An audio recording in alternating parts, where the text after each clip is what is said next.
আপনার প্রোফাইল থেকে কেউ স্ক্রিনশট নিতে পারবে না। এর জন্য চলে যাবেন ফেসবুকে। তারপর চলে যাবেন থ্রি ডট লাইন মেনুতে। তারপর প্রোফাইলের উপর ট্যাপ করবেন। তারপর আপনার প্রোফাইল পিকচারের উপর ট্যাপ করবেন।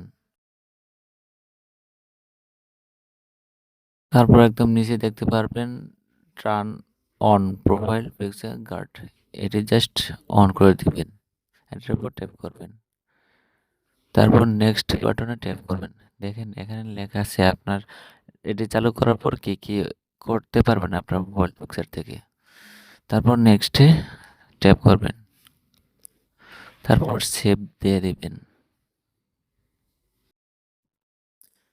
দেখেন আপনার প্রোফাইলের উপর একটা লোগো, এরকম একটা লোগো চলে আসবে হওয়ার পর। থ্যাংক ইউ সো মাচ ভিডিওটি দেখার জন্য। ধন্যবাদ।